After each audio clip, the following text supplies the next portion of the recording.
আমরা হাঁটতে থাকি আর আমাদের পায়ে কাঁটা বিঁধে যায়, তখন মুখ দিয়ে আহ বেরিয়ে আসে, কান্না চলে আসে, আর অনেক সময় অভিশাপও বেরিয়ে আসে। কিন্তু আমরা কি কখনো এটা এইভাবে দেখেছি, এইভাবে ভেবেছি যে আমরা যে পথে চলেছি সেই পথে কাঁটা বিঁধেছে, নাকি আমরা সেই পথ নির্বাচন করেছি যাতে শুধুই কাঁটা রয়েছে? নাকি আমরা এভাবে ভেবে দেখেছি যে এই কাঁটা আমাদের কষ্ট দিতে এসেছে, নাকি এটা আমরাই বিছিয়ে রেখেছিলাম? সাবধান থাকা উচিত ছিল, কারণ কাঁটা বিঁধলে যন্ত্রণা হবে, চিৎকার করে ফেলতে পারি, মুখ থেকে অভিশাপও বেরিয়ে আসতে পারে। কিন্তু এই অভিশাপ শুধুমাত্র আমাদের তরফ থেকে অভিশাপ হয়, সামনের ব্যক্তিটির ওপরও নির্ভর করে। এবার সেই ব্যক্তি যদি এমন হয় যে ফুল আর কাঁটা এই দুই সমানভাবে গ্রহণ করতে পারে, তার কাছে অভিশাপও বরদানে পরিণত হয়। শেষ পর্যন্ত ব্যাপারটা দাঁড়ায় ভাবনা, চিন্তা, দৃষ্টিভঙ্গির উপর। কারণ আপনার এই ভাবনাই সত্যি হয়ে সামনে আসে। সেই জন্য এই ভাবনা, চিন্তা, মানসিকতাকে গুরুত্ব সহকারে দেখবেন। এই বিবেচনা নিয়ে বিবেচনা করতে শিখুন। আমার কথার অর্থ হলো যে জীবনে যখন এরকম কিছু একটা ঘটবে, তখন ভেবে দেখুন যে এরকম কেন হলো।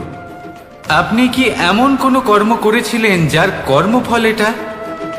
এমন কোনো কাজ যা অনুচিত ছিল, অসত্য ছিল, যা অভদ্রতার কারণ ছিল?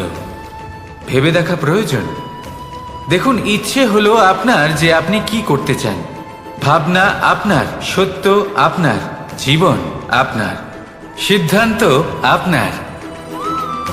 আসুন আর আমার সাথে ভালোবেসে বলুন, রাধা রাধা।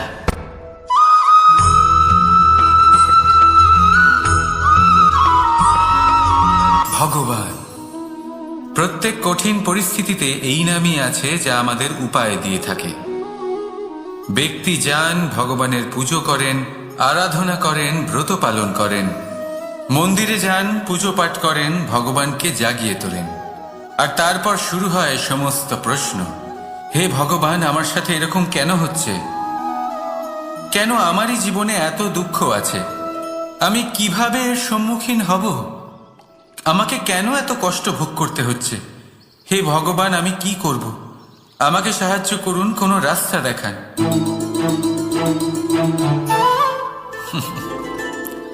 চলুন আমি আপনাকে একটা প্রশ্ন করি।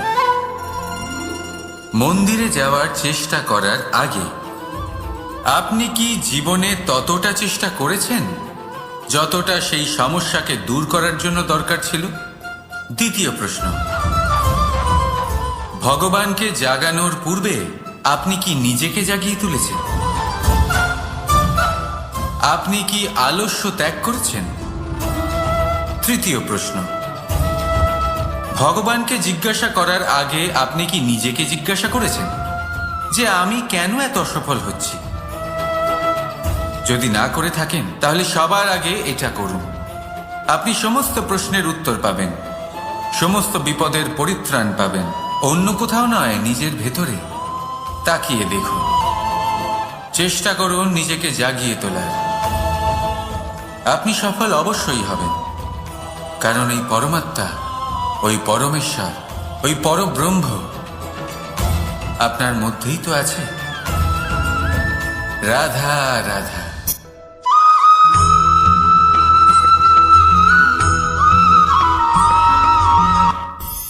দৃষ্টি আর দৃষ্টিভঙ্গি, এই সমগ্র লীলা হলো এই দুইয়ের। বিচিত্র হতে পারে, কিন্তু এটাই সত্যি। এবার আপনাকে একটা উদাহরণ দিয়ে বোঝাই।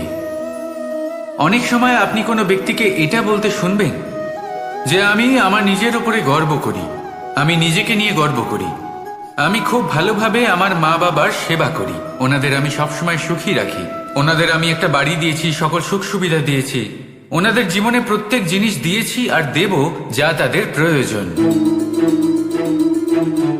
এবার আমাকে বলুন যে আপনি কে হন? আপনি হলেন সেই বীজ যা আপনার মাতা পিতা রোপণ করেছেন। আপনার মা বাবাই আপনাকে এই সংসারে জন্ম দিয়েছেন। এবার এইসব কথার কি তাৎপর্য? এই হলো সেই ব্যক্তির দৃষ্টিভঙ্গি। এবার দেখা যাক এই প্রকৃতি আমাদের কি শেখায়। কখনো কোনো গাছকে দেখবেন, যখন সেই গাছে ফল আসে, সে মালিকে এটা বলে না যে দেখো আমি তোমাকে ফল খেতে দিচ্ছি। সেই বৃক্ষ এটা বলে না যে দেখো আমি তোমায় আহার করতে দিচ্ছি, কারণ ও জানে যে এটা হলো সেই মালির পরিশ্রম, এটা হলো তারই কর্মের ফল, আর এটা তারই পাওয়া উচিত। সে বলে যে তোমার জিনিস তোমাকেই অর্পণ করলাম, এ আমার জিনিস নয়। ও জানে সেই মালির গুরুত্ব আসলে কি, এটা হলো তার দৃষ্টিভঙ্গি। সেই জন্য আপনি জীবনে কোন ব্যক্তির মধ্যে, কোন পশু পাখির মধ্যে, কোন প্রাণীর মধ্যে, কোন পরিস্থিতিতে, কোন আবেগের মুহূর্তে কি দেখতে পাচ্ছেন, সেটা আপনার দৃষ্টিভঙ্গির উপরে নির্ভর করছে। তাই নিজের মনে ধন্যাত্মক ভাব জাগ্রত করুন, শুভ চিন্তা নিয়ে আসুন। এই ভাবনাই সত্য হয়ে সামনে আসবে। এই দৃষ্টিভঙ্গি এমন হয়ে যাবে যে আপনার জীবনে সবকিছুই শুভ হবে। তাহলে আসুন আর আমার সাথে ভালোবেসে বলুন, রাধা রাধা।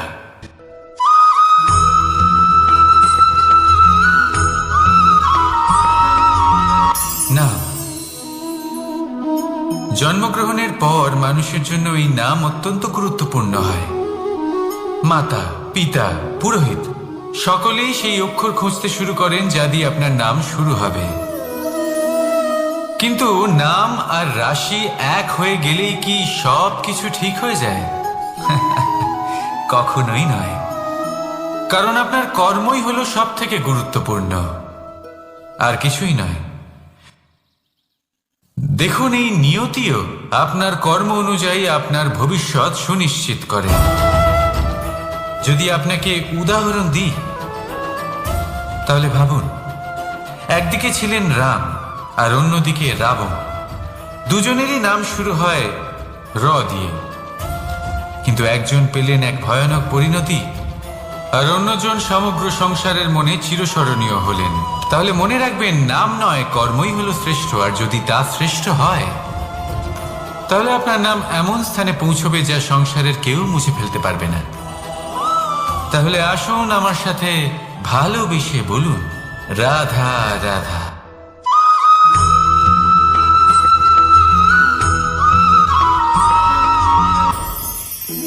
সময়, এই সময় আসলে কি?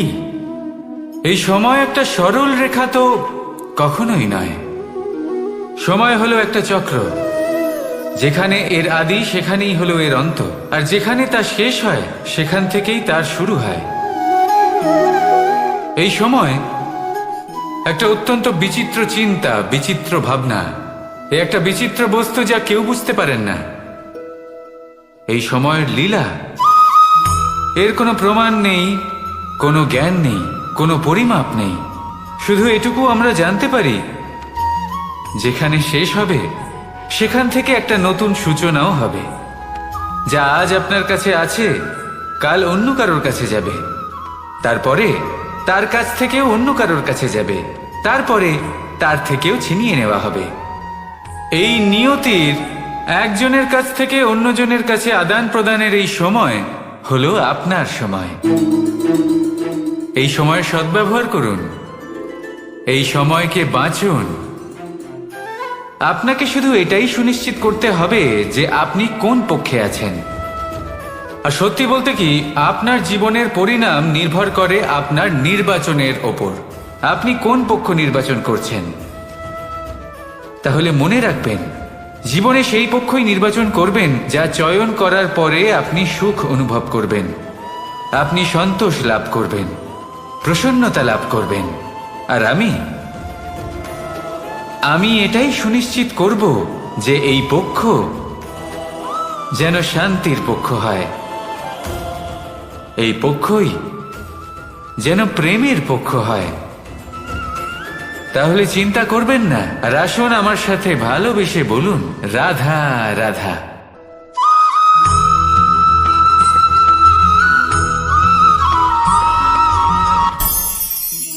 অনেক সময় যখন আমরা কর্ম করি, সাফল্য লাভ করি, কঠিন পরীক্ষায় উত্তীর্ণ হই, বড় কাজ করি, আমাদের মনে হয় এই সংসার আমাদের একটু প্রশংসা করুক, ভালো লাগে।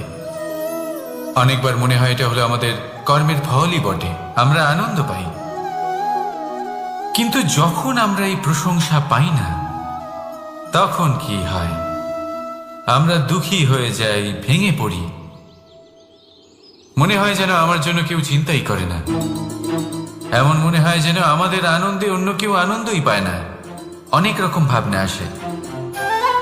কিন্তু আমি আপনাকে একটা প্রশ্ন করতে চাই, আপনি যে কাজই করেন না কেন, যে কর্মই করেন না কেন, তা কি শুধুমাত্র প্রশংসার জন্য করেন? যদি এরকম হয়ে থাকে তাহলে সেই ভাবনা এক্ষুনি ত্যাগ করুন, কারণ এই প্রকৃতি আমাদের অন্য শিক্ষা দেয়।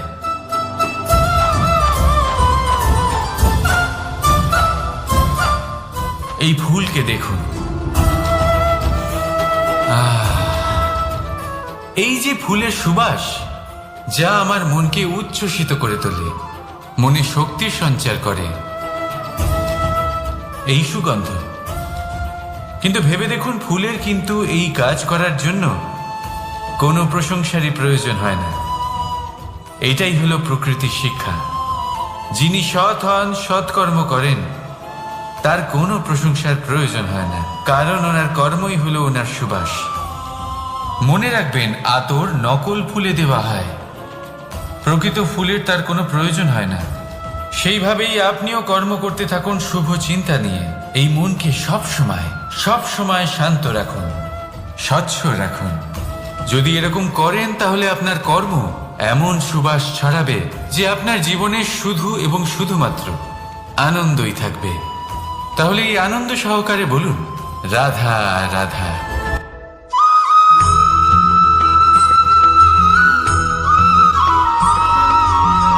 কর্ম এবং ফল দেখতে গেলে এই সমস্ত ব্রহ্মাণ্ড এই দুইয়ের মাঝেই স্থির হয়ে আছে। মানুষজন কর্ম করেন ভালো ফল লাভের আশায়, আর ভালো ফল লাভের আশায় উনি এটাই ভুলে যান যে উনি যে কর্ম করছেন তা কি করছেন। আমি বলেছিলাম কর্ম করুন ফলের চিন্তা না করে, কিন্তু কি কর্ম করছেন সেই বিষয়ে ভাবাটাও অত্যন্ত আবশ্যক। নয়তো অনেক সময় আমরা এমন কর্ম করে ফেলি যা না চাইতেও বিষে পরিণত হয়, যা হয়েছে দুঃশাসনের সাথে, দুর্যোধনের সাথে, গুরু দ্রোণের সাথে। একজনের মানসিকতা উচিত ছিল না, একজনের বিবেক উচিত ছিল না, আরেকজন যে পক্ষ নির্বাচন করেছিলেন সেই পক্ষ উচিত ছিল না। আর যা কিছু ওনাদের সাথে হলো, আপনার আমাদের সকলের সাথে তা হতে পারে। আমি বলেছিলাম কর্ম করুন, ফলের চিন্তা করবেন না, কিন্তু এই কর্মের বিষয়ে বিচার করে দেখাটাও ততটাই আবশ্যক। দেখুন, কর্ম করার উচিত প্রক্রিয়া ফলের চিন্তা না করা, কিন্তু যদি আপনার কর্ম শুভ হয় তাহলে তার ফলও নিয়তি আপনাকেই দেবে। সর্বদা কর্ম করার সময় এটা ভাবুন যে আপনার এই কর্ম এই সংসারকে, এই সমাজকে, আপনার পরিবারকে, আপনার আশেপাশের মানুষজনকে কোন দিশায় নিয়ে যাবে। যদি এটা সবার জন্য মঙ্গলময় হয় তাহলে কর্ম করতে থাকুন। আর হ্যাঁ, নিশ্চিত রূপে ফলের চিন্তা করবেন না। আসুন আমার সাথে ভালোবেসে বলুন, রাধা রাধা।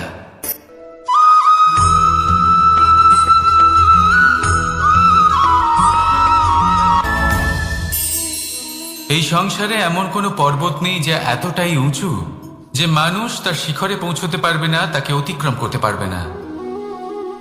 এই সংসারে এমন কোনো সাগর নেই যা কিনা এতটাই গভীর যেখানে মানুষ তার তলদেশে পৌঁছে ফিরে আসতে পারবে না। একটা ছোট্ট বরফের টুকরো পর্বতের শিখরে গলে গিয়ে বইতে থাকে, আর দেখতে দেখতেই তা মহানদী গঙ্গায় পরিবর্তিত হয়। এর কারণ কি? এর কারণ হলো প্রচেষ্টা, প্রারব্ধ নয়।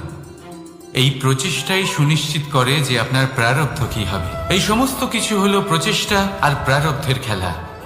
আপনার প্রচেষ্টা যেরকম হবে আপনার প্রারব্ধ সেরকমই হবে। আর আপনার প্রচেষ্টা যদি উচ্চ মানের হয় তাহলে প্রারব্ধকে আপনার সামনে নত হতেই হবে। কি বলেন?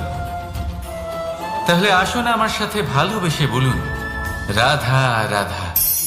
অনেক সময় মানুষ অতীতকে দেখেন আর তখন অহংবোধে পরিপূর্ণ হয়ে ওঠেন। কখনো বর্তমানের দিকে তাকান ভবিষ্যতের দিকে তাকান আর পরিতৃপ্তিতে ভরে ওঠেন।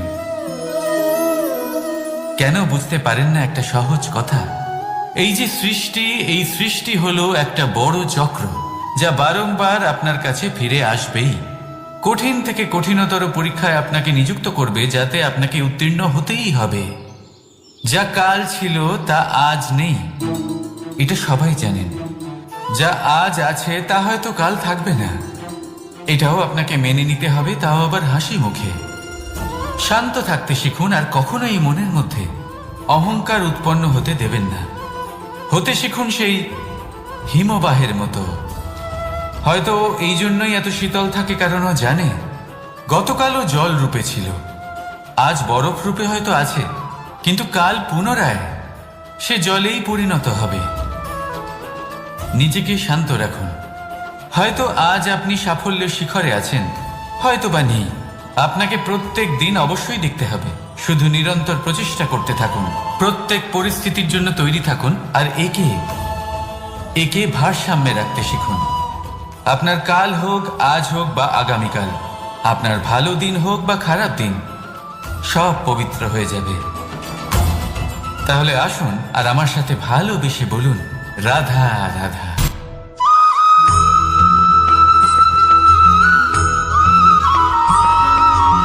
প্রতিশোধ অথবা কাউকে দুঃখ দেওয়ার ভাবনা, যদি এটা আপনার মনে থাকে, তাহলে আপনি নিজের মনেই যন্ত্রণার একটা বিশাল বৃক্ষ রোপণ করছেন, এটা মনে রাখবেন। কারণ কাউকে দুঃখ দেবার এই ভাবনা, এটা হলো সেই বীজ যা আপনার মনেই পতিত হবে, আপনার মনেই অঙ্কুরিত হবে, আর আপনার মনেই একটা বিশাল বৃক্ষরূপে বেড়ে উঠবে। জীবন আপনার, কর্ম আপনার, কাউকে দুঃখ দেবার ভাবনা আপনার ছিল, এই বৃক্ষ হলো আপনার, তাই এর ফলও আপনিই পাবেন, যা গ্রহণও আপনাকেই করতে হবে। মনে রাখবেন, যে মানুষ এটা ভাবে যে আমি ওকে দুঃখ দেব, ওকে কষ্ট দিতে চাই আমি, সেই মানুষই দুঃখ আর কষ্ট পেয়ে থাকে। যদি সেই জায়গায় আপনি এটা ভাবেন যে আমি কাউকে সুখী করে তুলতে চাই, কাউকে সুখ প্রদান করতে চাই, তাহলে তারও বীজ আপনার মনেই রোপণ হবে, বৃক্ষে পরিণত হবে, যার ফলও আপনিই পাবেন। এখানে বিষয়টা হলো শুধু মানসিকতার চিন্তা, যা সত্য হয়ে আপনার সামনে আসে। তাহলে এই মানসিকতা শুভ করুন, সবার জন্য মঙ্গল কামনা করুন। অন্যের মনে আপনার জন্য ভালো চিন্তা থাকুক বা না থাকুক, আপনি সবার জন্য শুভ চিন্তা করে কর্ম করতে থাকুন, তাহলে আপনার সাথেও ভালোই হবে। তাহলে আসুন আর আমার সাথে ভালোবেসে বলুন, রাধা রাধা।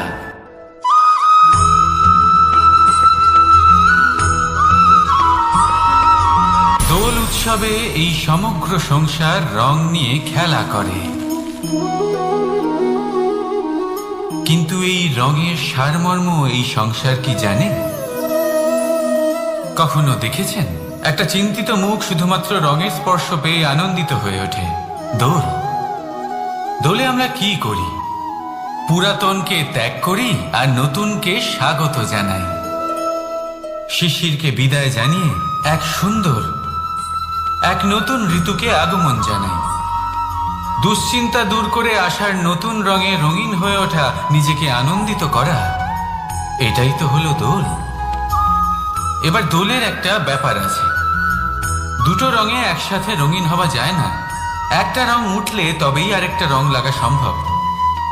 আরো একটা প্রশ্নও রয়েছে, কোন রংকে তুলে দিয়ে কোন রং মাখানো যেতে পারে? যদি আপনাকে উদাহরণ দিই, লোভের এই রং, তা যতক্ষণ লেগে থাকবে আনন্দের রং লাগতে পারবে না, যা হয়েছিল দ্বারকাবাসী এবং সামন্তক মণির মধ্যে। ভ্রান্তির রং যতক্ষণ লেগে থাকবে সত্যের রং লাগতে পারবে না, যা হয়েছে রুক্মিণীর সাথে। আর হিংসার এই রং যতক্ষণ লেগে থাকবে প্রেমের রং ততক্ষণ লাগতেই পারবে না, যা হয় আপনার আমার সবার সাথে। তাহলে আসুন একসাথে মিলে দোল পালন করি এবং সবকিছুর উপরে বিজয় লাভ করি। অন্ধকারের স্থানে আলো, ভ্রান্তির স্থানে সত্যের, হিংসার স্থানে প্রেমের, আর লোভের স্থানে আনন্দের এই সুন্দর রং মাখাই। শত্রুতা, ঘৃণা, হিংসা এই সব কিছু ত্যাগ করি আর সকলের সখা হয়ে উঠি। আর ভালোবেসে বলি শুভ দোল। হ্যাঁ, ওটা তো আমরা অবশ্যই বলবো, রাধা রাধা।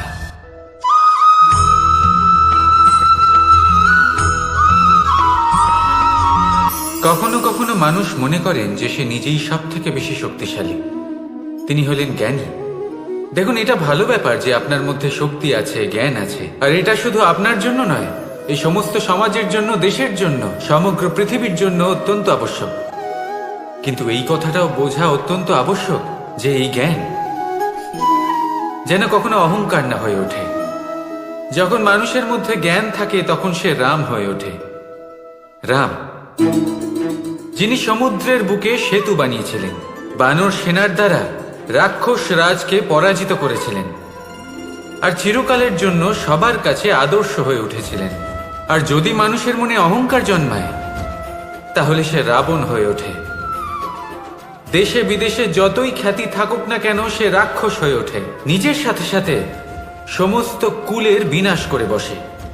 এবার জ্ঞান নাকি অহংকার, আপনার কি চাই সেই সিদ্ধান্ত আপনার। আর আপনার এই সিদ্ধান্তই নিশ্চিত করবে যে আপনার কর্ম কি হবে, আর আপনার এই কর্মই নিশ্চিত করে দেবে আপনার প্রারব্ধ কি হবে। তাহলে শুভ কর্ম করুন আর আমার সাথে ভালোবেসে বলুন, রাধা রাধা।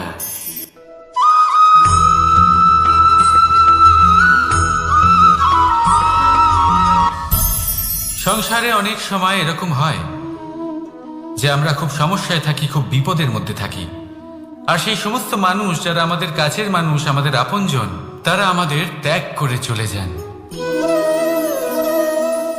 আমরা এই সময় দুঃখ পাই, নিরাশ হয়ে পড়ি এবং একা একাই সেই সমস্যাকেও কাটিয়ে উঠি। এবার পরিস্থিতি যেমন খুশি হোক না কেন, সেই সব মানুষ যারা এমন সময় আপনাকে ত্যাগ করেছেন তাদের প্রতি ক্রুদ্ধ হওয়া, অভিমান করা, এটা অনুচিত। আমি বলবো তাদের প্রতি কৃতজ্ঞ থাকুন। আমি বলবো তাদের ধন্যবাদ জানান যে তারা এমন সময় আপনার সঙ্গ ত্যাগ করেছেন যখন আপনার তাদের সব থেকে বেশি প্রয়োজন ছিল। কারণ দেখুন, হয় তাদের বিশ্বাস ছিল যে আপনি নিজেই এই বিপদ থেকে বেরিয়ে আসতে পারবেন, বা তাদের ত্যাগ করার জন্য আপনি নিজের উৎসাহ বাড়িয়ে তুললেন, আপনি নিজের শক্তি বাড়ালেন এবং নিজে সেই সমস্যা থেকে বেরিয়ে আসলেন। নিজের খারাপ সময়কে আপনি নিজেই ভালো সময় করে তুললেন। শেষ পর্যন্ত আপনি আরো শক্তিশালী হয়ে উঠলেন, আরো শ্রেষ্ঠ হয়ে উঠলেন। আর এটাই তো আপনার বিজয়, যার কারণ হলো তাদের আপনাকে ত্যাগ করা। তাহলে তাদের ধন্যবাদ জানান আর আমার সাথে ভালোবেসে বলুন, রাধা রাধা।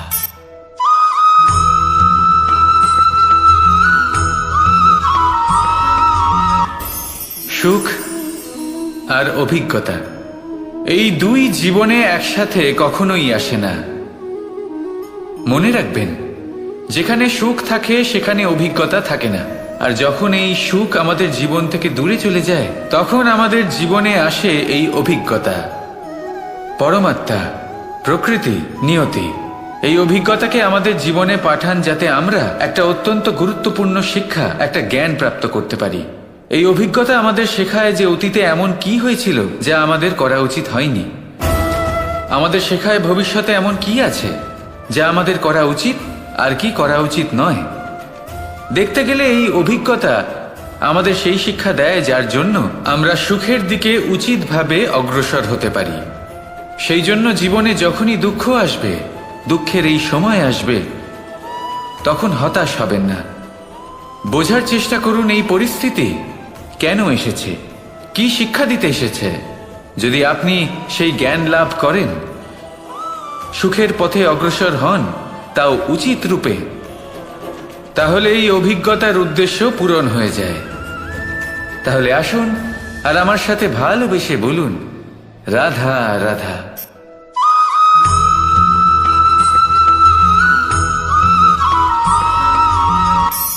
ধন, ধন হলো কারোর জন্য মোহ, আবার কারোর জন্য মায়া। কারোর জন্য হয়তো ভাগ্য, আবার কারোর জন্য কর্মের পারিশ্রমিক। দেখতে গেলে এই ধন হয়তো সবার জন্যই অত্যন্ত প্রয়োজনীয় হয়ে থাকে। সেই জন্যই তো মানুষ নিজের সমস্ত জীবন অতিবাহিত করেন এই ধন অর্জন করার জন্য। অনেক মানুষ এমনও হয় যাদের সমস্ত জীবন এই ধন অর্জন করতেই কেটে যায়। প্রত্যেক মানুষই চেষ্টা করেন যেন তিনি ধনী হন, যত সম্ভব বেশি ধন অর্জন করতে পারেন, সম্পন্ন থাকতে পারেন। আর তা হবে নাই বা কেন? কারণ এটাই হলো এমন এক বস্তু যা আদান প্রদান এমন নানান কাজে আসে। চেষ্টা তো সব মানুষই করেন, ধন অর্জন সব মানুষ করতে পারেন না। কারণ হলো এটাই যে মানুষ ভাবেন যে তার কাছে কিছু ধন এলে তারপর তিনি কিছু করে দেখাবেন, আর ধন ভাবে যদি এই মানুষ কিছু করে দেখান তাহলে আমি তার কাছে আসব। সেই জন্য কিছু করে দেখান, এমন শ্রেষ্ঠ কাজ করে দেখান যাতে ধন নিজেই আপনার কাছে ছুটে আসে। যদি আপনি ধন লাভের আশায় ছোটেন তাহলে আপনি নিজের সন্তোষ ভাব হারিয়ে ফেলবেন। কিন্তু এই সম্পত্তি যদি আপনার কাছে ছুটে আসে তাহলে আপনাকে মহান বলা হবে। সেই জন্য কাজ করুন, শ্রেষ্ঠ কাজ করে দেখান, দেখবেন এই ধন ফলস্বরূপ আপনার কাছে আসবেই আসবে। তাহলে আসুন আমার সাথে ভালোবেসে বলুন, রাধা রাধা।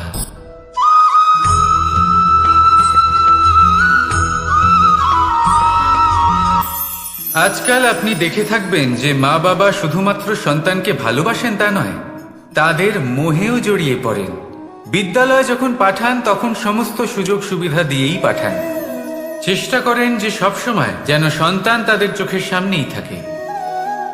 কিন্তু ভুলে যান এক অত্যন্ত গুরুত্বপূর্ণ কথা, যে সন্তানকে এক নতুন দৃষ্টিভঙ্গি দেওয়াই হলো ওনাদের কর্তব্য। সেই জন্য পুরাতনকালে শিষ্যদের গুরুকুলে পাঠানো হতো, বাড়ির থেকে দূরে। কারণ বাড়ি ছেড়ে যাওয়া এক সন্তানের জন্য, এক শিষ্যের জন্য অত্যন্ত শুভ লক্ষণ হয়। যখন সে বাড়ির থেকে দূরে, গৃহস্থের থেকে দূরে থাকবে, তখন এই সংসারকে সে এক নতুন দৃষ্টিভঙ্গি দিয়ে দেখবে, পরখ করবে, বুঝতে পারবে, আর সবকিছু নিজে থেকেই শিখে যাবে কখন আক্রমণ করতে হয়, কখন পিছু হটতে হয়, কিভাবে এই সংসারের সম্মুখীন হতে হয়। আর এটা আপনার দৃষ্টি ওকে শেখাতে পারবে না, ওর অভিজ্ঞতা ওকে শেখাতে পারবে। তাই মনে রাখবেন, যদি আপনি চান যে আপনার সন্তানের বিকাশ হোক, তাহলে অনেক সময় ওকে নিজের থেকে দূরে নিয়ে যেতে হয়। যদি মোহে আবদ্ধ থাকেন তাহলে ওর বিকাশ কখনোই হবে না। তাহলে আসুন আমার সাথে ভালোবেসে বলুন, রাধা রাধা।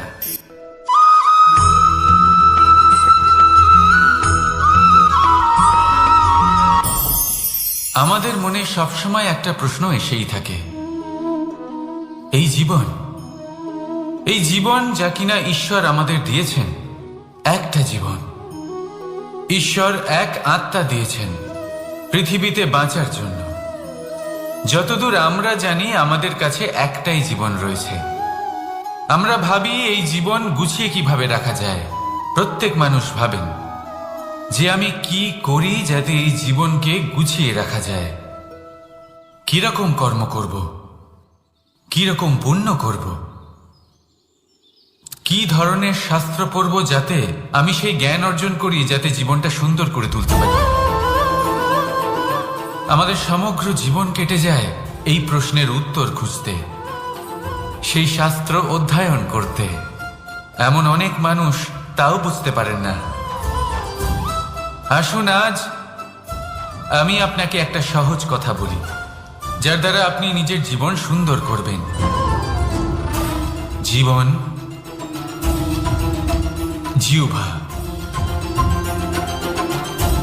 এদের দুজনেরই হলো একটাই রাশি। জিহ্বা অর্থাৎ আপনার কথা, এই কথাকে সংযত রাখুন, একে সুন্দর করে তুলুন, মধুর কথা বলুন, যতটা সম্ভব একে নিয়ন্ত্রণে রাখুন, আপনার জীবন সুন্দর হয়ে উঠবে। কারণ এই শব্দ হয় অত্যন্ত শক্তিশালী। এটা হলো এমন এক বন্ধন যা আপনার সামনের মানুষকে আপনার ব্যক্তিত্বের সাথে জুড়ে দিতে পারে। তাই এই শব্দ সংযত রাখুন, একে সুন্দর করে তুলুন। আপনার জীবন আপনা থেকেই সুন্দর হয়ে উঠবে।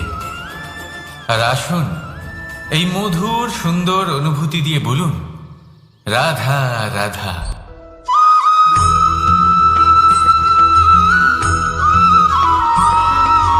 সমস্যা, কঠিন সময়, সংকট, বিপদ কার জীবনে নেই? প্রত্যেকের জীবনে আছে। কিন্তু আমাকে একটা কথা বলুন, যদি নৌকায় ঢেউকে ভয় পেতে শুরু করে তাহলে সাগর পার করবে কে? কখনো কোনো ছোট্ট পিঁপড়েকে দেখেছেন যে আকারে হয়তো ছোট হতে পারে কিন্তু বড় শিক্ষা দিয়ে যায়? কিন্তু আমরা শিখি না। এবার দেখুন একটা পিঁপড়েকে যে ভোজনের খোঁজে বাইরে বের হয়, একটা ছোট্ট দানা তুলে নেয়। ছোট দানা তোলে কারণ তার থেকে বেশি সে তুলতেই পারবে না। সে দানা নিয়ে চলতে শুরু করে, কোনো দেওয়ালে উঠে পড়ে, আবার পড়েও যায়। সেই দানা দূরে কোথাও একটা পড়ে যায়, তা আবার খোঁজে, তুলে নেয়, আবার চলতে থাকে। পড়ে যায় আবার ওঠে, পড়ে যায় আবার ওঠে। সেই দানাটা রেখে দেয়, আবার বেরিয়ে পড়ে ভোজনের খোঁজে। পরিশ্রম করতে থাকে কিন্তু হার মানে না। এই শিক্ষাই তো আমাদের প্রাপ্ত করতে হবে। নিরন্তর পরিশ্রম আর নির্ভীক হয়ে কর্ম করে যেতে হবে। এটাই হলো সাফল্যের মাধ্যম, এটাই হলো জয়ের মন্ত্র, অচ্যুত অজয় অস্ত্র। তাহলে আসুন আর আমার সাথে ভালোবেসে বলুন, রাধা রাধা।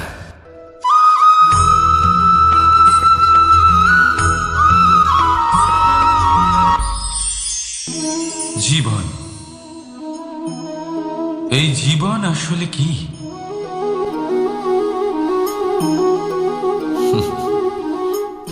এই প্রশ্ন সবার মনেই এসে থাকে। সবার মন এই প্রশ্নের জন্যই চিন্তিত থাকে। এই জীবন আসলে কি? এর উদ্দেশ্য আসলে কি? কি করা যেতে পারে এই জীবনে? এই জীবন কি কিছু পাওয়ার, নাকি এই জীবন কিছু হারাবার? এই জীবন কি আসলে সেটাই যেখানে আমাদের পরমাত্মার খোঁজ করা উচিত, নাকি আমাদের ধাবিত করা উচিত নিজেদের স্বপ্নের লক্ষ্যে? এই জীবন আসলে কি? এই জীবন আসলে অত্যন্ত সরল। এ হলো শান্ত জলের মতো, একটা আয়নার মতো এই জীবন। এই জীবন আসলে ঠিক যেন এক আয়নার মতো। আয়না কি করে? আপনাকে সেটাই দেখায় যা আপনি করে থাকেন। আপনি হাসি মুখে আয়নার দিকে তাকান, আয়না আপনাকে আপনারই মুখ দেখাবে সেই হাসি সমেত। আপনি রেগে গিয়ে আয়নার দিকে তাকান, আয়না আপনাকে সেটাই দেখাবে। আপনি প্রসন্নভাবে হেসে আয়নার দিকে তাকালে আয়না আপনাকে সেটাই দেখাবে। এটাই হলো জীবন, একটা আয়নার মতো। আপনি এটা ভাববেন না যে এই জীবন আপনাকে কি দিয়েছে, বরং এটা ভেবে দেখুন যে আপনি এই জীবনকে কি প্রদান করেছেন। যদি আপনি এই জীবনকে সুখ প্রদান করেন, আনন্দ দিতে পারেন, ভালোবাসা দিতে পারেন, তাহলে এই জীবনও আপনাকে সুখ, আনন্দ আর ভালোবাসাই দেবে। তাহলে আসুন এই সুখ, আনন্দ আর ভালোবাসা দিয়ে বলুন, রাধা রাধা।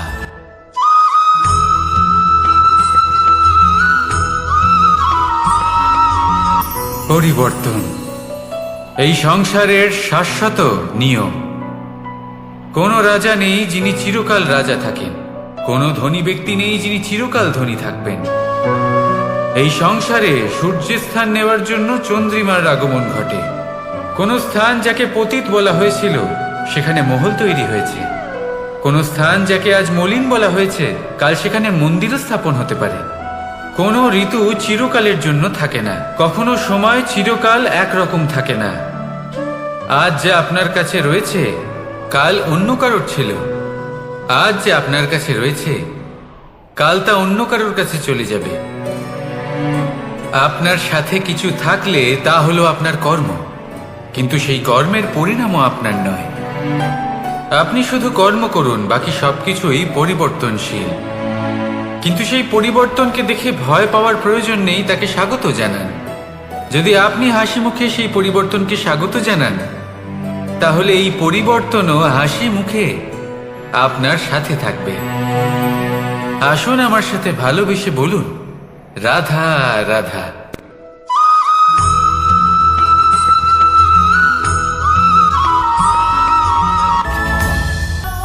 ধরিত্রীর বুকে গজিয়ে ওঠা এই দুব্য ঘাস দেখেছেন? দুব্য ঘাস, যা আমাদের পাকে শীতল রাখে। এতে যদি বসেন তাহলে মনে হবে নরম কোথাও বসে আছেন। এত ছোট হলেও কিন্তু এর মধ্যে গুণ আছে অনেকগুলি, আর যতটা ছোট এটা ততটাই বড় শিক্ষকও। কিভাবে?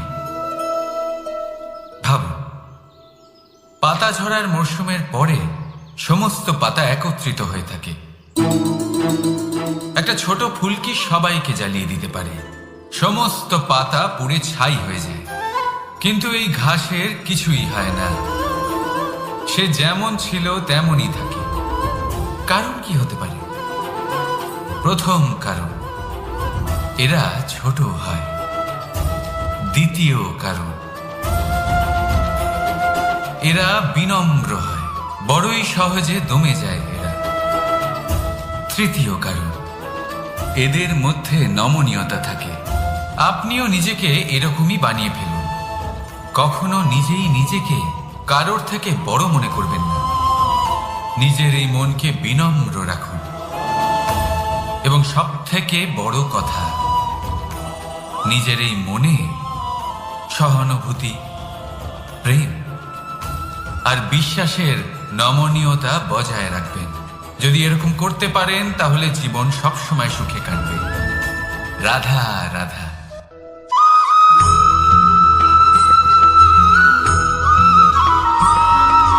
সদিচ্ছা, দেখতে গেলে 3 অক্ষরে তৈরি এই শব্দ, কিন্তু সমস্ত ত্রিলোক তার উপরই আধারিত। আপনি এই সংসারে এসেছেন, তখন অবশ্যই শ্বাস নেবেন, কিন্তু তার বদলে আপনাকে কিছু তো দিতেই হবে। আপনার উপর নির্ভর করছে আপনি কি দেবেন। কি দেবেন এই সংসারকে, এই সমাজকে, নিজের পরিবারকে, আর তার বদলে কি নেবেন? যশ নাকি অপযশ? দেখুন, এক ছিল রাবণ, যে কিনা সমুদ্র পার করলো সীতাকে অপহরণ করার জন্য, আর এক ছিলেন রামচন্দ্র, যিনি সমুদ্র পার করেছিলেন, সেতু বানিয়ে গিয়েছিলেন সীতাকে ফিরিয়ে নিয়ে আসার জন্য। দুজনেই সমুদ্র পার করেছিলেন, শুধু পার্থক্য ছিল সদিচ্ছাকে বোঝার, লক্ষ্যের। অনেক মানুষের যাত্রা একরকম হতেই পারে, কিন্তু আনন্দ তখনই লাভ করবেন যখন লক্ষ্য শুভ হবে, মহান হবে। এই লক্ষ্য দিয়ে এই সংসারের কল্যাণ হবে এবং মানুষের সম্মান হবে। যদি আপনার সংকল্প উচিত হয়, তাহলে আপনার লক্ষ্য উচিতই হবে, নয়তো শুধুমাত্র বিনাশ হবে। আর উচিত এটাই হবে যে বিনাশের হাত থেকে যেন নিজেকে বাঁচানো যায়, কি বলেন? তাই জীবনে যে লক্ষ্য স্থির করছেন, মনে রাখবেন তা যেন শুভ লক্ষ্য হয়।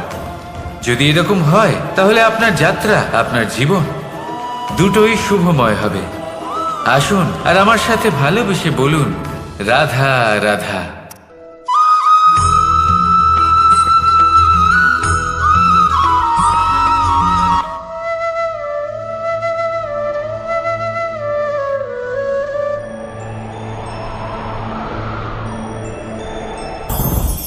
লোভ আপনার অন্তরের আরো একটা শত্রু। দেখতে গেলে এটা একটা শব্দ, একটা সংস্কৃত শব্দ, লব ধাতু থেকে উৎপন্ন হয়েছে। এর অর্থ কিছু লাভ করা।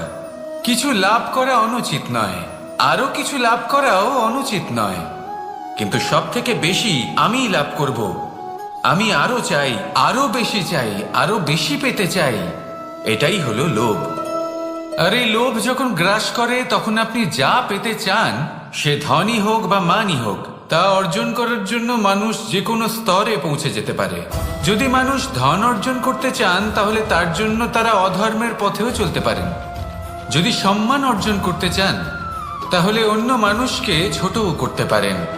শেষ পর্যন্ত আপনার এটা মনে হতে পারে যে যদি একটু অল্পই প্রাপ্ত করতাম কিন্তু ভালোবেসে প্রাপ্ত করতাম, এই জীবন আরো অনেক বেশি সুখী হতো। লোভ আপনার জীবনে, আপনার মনে কখন যে প্রবেশ করবে সেটা আপনি জানতেও পারবেন না। তাই এটা চিনতে শিখুন আর তৎক্ষণাৎ জীবন থেকে বাইরে ফেলে দিন। যা কিছু লাভ করতে চান তা ভালোবেসে লাভ করুন, আর সেই ভালোবাসার সাথেই বলুন রাধা রাধা।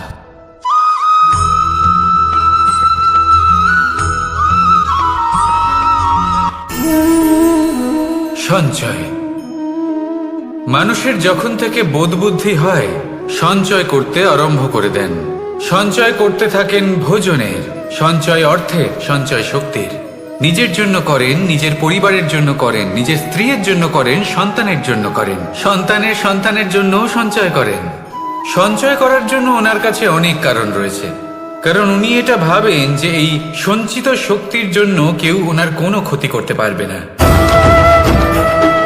মানুষ ভুলে যান একটা গুরুত্বপূর্ণ কথা, এই সত্য, উনি এই সংসারে খালি হাতেই এসেছিলেন আর এখান থেকে ওনাকে খালি হাতেই যেতে হবে।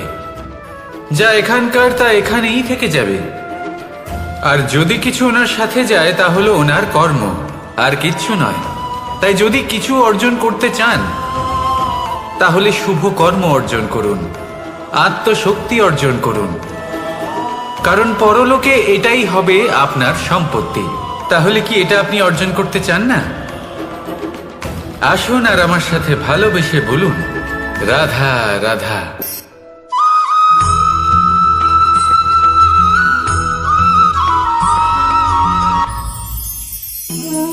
জীবনে ক্ষমা চাওয়া তাও কিছুটা সহজ, ক্ষমা করতে পারা অত্যন্ত কঠিন। ক্ষমা দুই অক্ষরের এই শব্দ হতে পারে, কিন্তু অত্যন্ত বড় এই শব্দ, অত্যন্ত গুরুত্বপূর্ণ এই শব্দ। কখনো কখনো অন্য কাউকে ক্ষমা করে দেওয়া তাও কিছুটা সহজ কাজ, কিন্তু নিজেকে ক্ষমা করতে পারা অত্যন্ত কঠিন হয়ে দাঁড়ায়। অতীতে যদি আমাদের এমন কোনো ভুল হয় যে কারণে আমরা নিজেকে ক্ষমা করতে পারি না, অনেক সময় এমন কিছু ভুল করে বসি যে বিষয় শুধু আমরাই জানি, কিন্তু আমরা নিজেকে ক্ষমাই করতে পারি না, আর আমাদের বিকাশ সেখানে স্তব্ধ হয়ে যায়। কারণ যদি আপনি ক্ষমা করতে না শেখেন, নিজেকে ক্ষমা যদি না করতে পারেন, তাহলে তা আপনার জীবনের সব থেকে বড় বাধা হয়ে দাঁড়াবে। সেই জন্য জীবনে অবশ্যই শিখুন যে কিভাবে নিজেকে ক্ষমা করতে হয়, আর শিখুন যে আগের করা ভুল আবার কি করে না করা যেতে পারে। এই মন হালকা হবে আর প্রসন্ন হয়ে বলবে রাধা রাধা।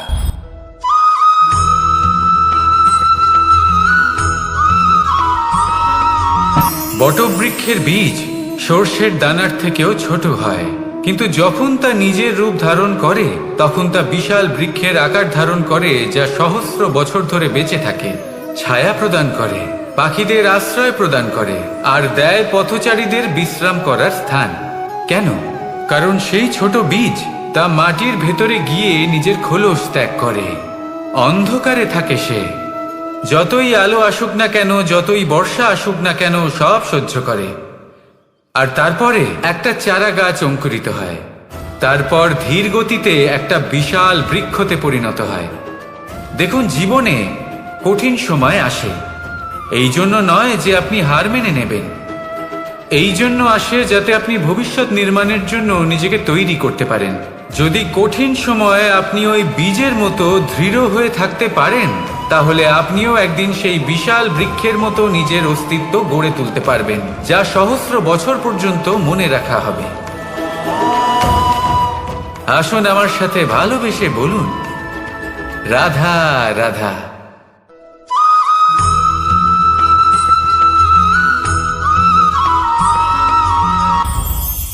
এই সংসারে যখনই কোনো সমস্যা আসে তখন আমরা আমাদের সব থেকে বড় সম্বলের কাছে আশ্রয় খুঁজি, তা হলো আমাদের বিশ্বাস। এবার প্রশ্ন হলো এটাই যে এই বিশ্বাস কার ওপর করা যেতে পারে? পরিবারের ওপর, বন্ধুর ওপর, নাকি তাদের ওপর বিশ্বাস করা উচিত যাদেরকে আমরা কখনো সঙ্গ দিয়েছি? দেখুন, এই সংসারে বিপদের সম্মুখীন হলে কে আপনাকে সাহায্য করবে সেটা নির্বাচন করা আপনার হাতে নেই। সেটা সেই সকল ব্যক্তির উপর নির্ভরশীল যে তারা আপনাকে সাহায্য করবে নাকি করবে না। অর্থাৎ যখনই কোনো বিপদ আসে সর্বপ্রথম তার সম্মুখীন আমাদের নিজেকেই হতে হয়, আর তার জন্য প্রস্তুত থাকা প্রয়োজনীয়। সেই শক্তি, সেই সাহস অর্জন করা প্রয়োজনীয়। দেখুন, যখনই অন্ধকার আসে তখন সবার আগে কে আপনাকে ত্যাগ করে চলে যায়? আপনার নিজেরই ছায়া। এই অন্ধকারের সম্মুখীন হতে হয় অন্তরের প্রদীপের দ্বারা, অন্তরের আত্মা দ্বারা। তবেই আপনি অন্ধকারের ওপর জয়লাভ করতে পারবেন। সেই জন্য যে বিপদই আসুক না কেন নিজেকে তার জন্য প্রস্তুত রাখা উচিত। সেই সাহস নিয়ে আসুন। এমন কোনো বিপদ নেই যা আপনাকে ভেঙে দিতে পারে। আসুন আমার সাথে ভালোবেসে বলুন, রাধা রাধা।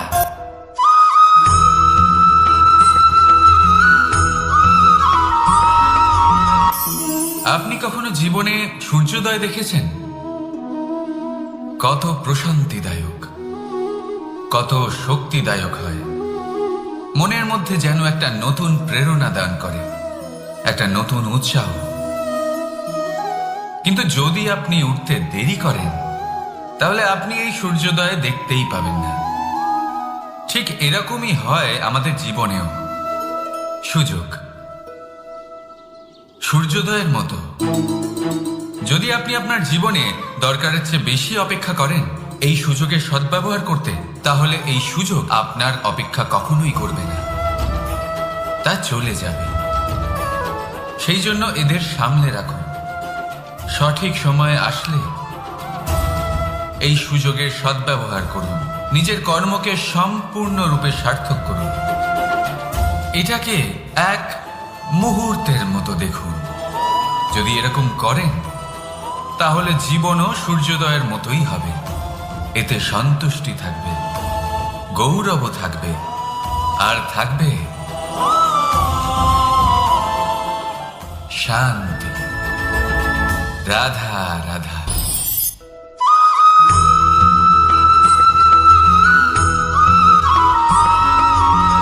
মানুষ সবসময় চায় যে তার জীবনে যেন কখনো কোনো সমস্যাই না আসে।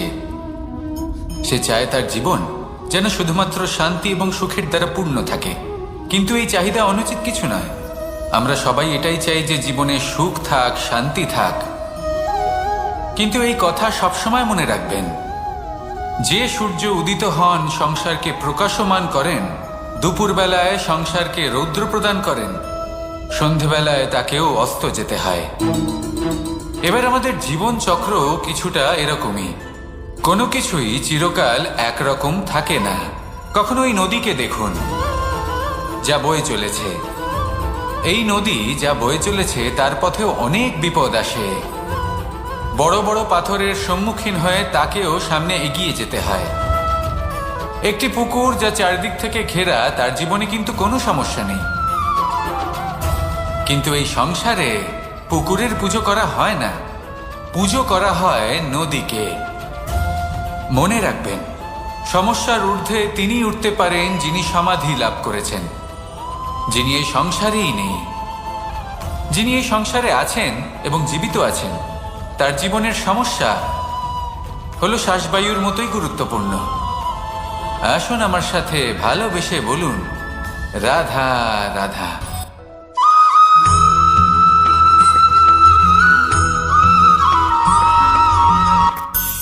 ধন, সম্পদ, ঐশ্বর্য, মানুষ হয় নিজের সৌভাগ্যের দ্বারা এগুলো লাভ করে থাকেন বা কর্মের দ্বারা।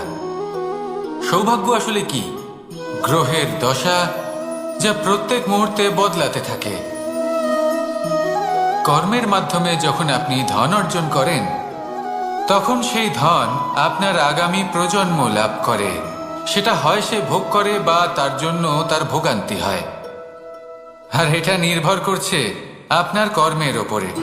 কি কর্ম করেছেন আপনি সেই ধনকে লাভ করার জন্য।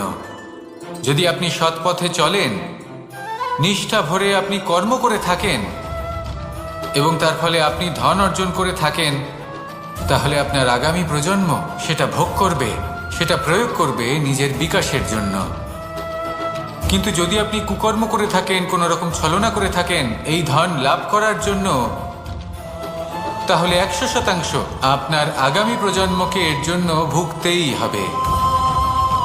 তাহলে আপনি কি চাইবেন, যে আপনার আগামী প্রজন্ম সুখ ভোগ করবে নাকি আপনার কুকর্মের পরিণাম ভোগ করবে? নির্বাচন আপনারই। আসুন আমার সাথে ভালোবেসে বলুন, রাধা রাধা।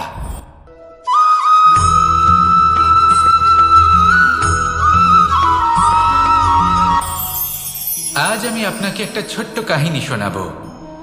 একবার আমি, রাধা আর দাদা আমরা তিনজনে মিলে লুকিয়ে একটা উপবনে গেলাম আম পেড়ে খেতে।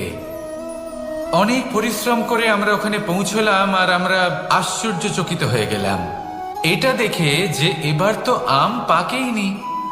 এবার দাদা কি করলেন, একটা আম পাড়লেন আর সেটা চাখলেন, আর উনি নিরাশ হয়ে পড়লেন। উনি বললেন যে এটা তো খুবই টক। তারপর রাধা একটা আম পাড়লো আর সেটা চেখে দেখলো, আর রাধা উৎসাহিত হয়ে পড়ল। আমি রাধাকে জিজ্ঞেস করলাম, কি হয়েছে, তুমি এত উৎসাহিত কেন? তখন রাধা বলল যে এবার এত বেশি টক আম হয়েছে যে এগুলো দিয়ে আমরা আচার বানাবো। তাহলে দাদা ওখান থেকে বেরিয়ে গেলেন নিরাশ হয়ে এবং খালি হাতে। রাধাও ওখান থেকে বেরিয়ে গেল কিন্তু উৎসাহিত হয়ে, আর অনেকগুলো কাঁচা আম সাথে নিয়ে। এর থেকে আমরা কি শিক্ষা পেতে পারি? যে প্রত্যেকটা স্থানে এমন কিছু রয়েছে যেখান থেকে আমরা কিছু একটা শিক্ষা লাভ করতে পারি, যা আমাদেরকে বিকাশের পথে নিয়ে যেতে পারে। এই শিক্ষা প্রত্যেক স্থানে আছে। সবকিছু আমাদের দৃষ্টিভঙ্গির উপর নির্ভর করছে। যখনই আমাদের জীবনে, আমাদের সম্পর্কে কোনো সমস্যা, কোনো বিপদ আসে, তখন বেশিরভাগ মানুষ সেই বিষয় নিয়ে দুঃখী হয়ে পড়েন। আর কিছু মানুষ এমনও থাকেন যারা শেষ পর্যন্ত তার সমাধান করেন, বিপদকে পরাজিত করেন, সম্পর্কগুলিকে আবার জুড়ে দেন। যদি আপনি সুখের খোঁজ করেন তাহলে আপনি সুখ অবশ্যই পাবেন, প্রসন্নতা অবশ্যই পাবেন। যদি আপনি দুঃখ খোঁজেন তাহলে দুঃখ অবশ্যই পাবেন। এবার আপনি কি খুঁজতে চান, সেই চয়ন আপনারই। আসুন আর আমার সাথে ভালোবেসে বলুন, রাধা রাধা।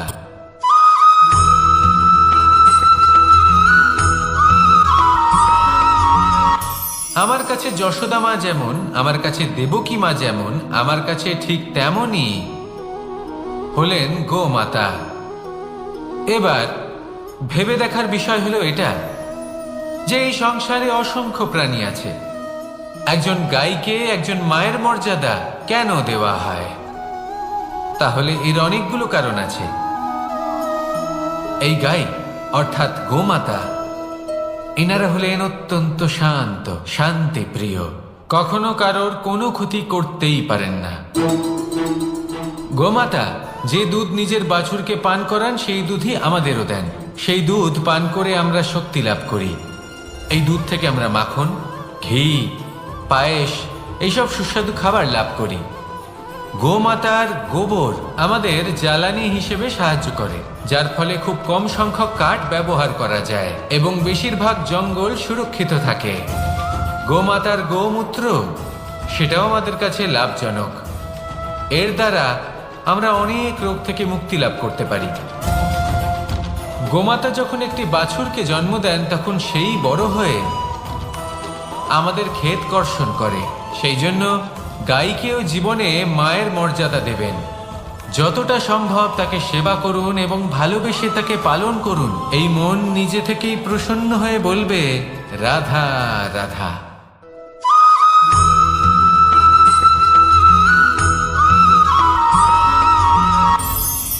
কখনো কোনো প্রজাপতিকে উড়তে দেখেছেন?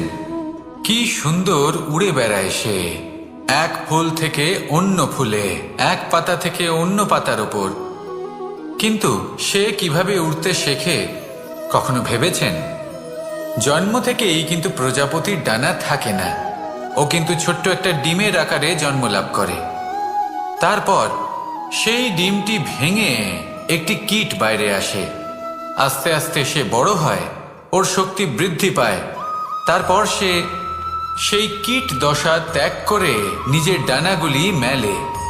এই প্রক্রিয়া তার কাছে সরল নয়, অত্যন্ত যন্ত্রণাদায়ক প্রক্রিয়া, কিন্তু সে সেই যন্ত্রণা মেনে নেয়। আর তারপর আস্তে আস্তে সে উড়তে শেখে।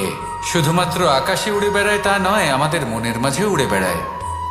এবার এই ডিম থেকে প্রজাপতি হয়ে ওঠার যে যাত্রা, এটা যতটা কঠিন, ততটাই কঠিন হয় এই সংসারে শ্রেষ্ঠ কর্ম করা, ততটাই কঠিন হয় এই সংসারে মহান হয়ে ওঠা। সেজন্য প্রয়োজনীয় প্রচেষ্টা এবং সময়। নিরন্তর প্রচেষ্টা করতে থাকুন, পর্যাপ্ত সময় নিন, এবং আপনি নিজেকে এই আকাশে উড়ন্ত অবস্থায় পাবেন। আসুন আমার সাথে ভালোবেসে বলুন, রাধা রাধা।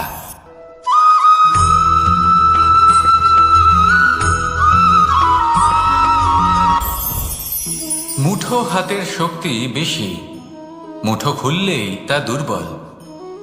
তা এমন কি থাকা উচিত এই বন্ধ মুঠোয় যা লাখের সমান?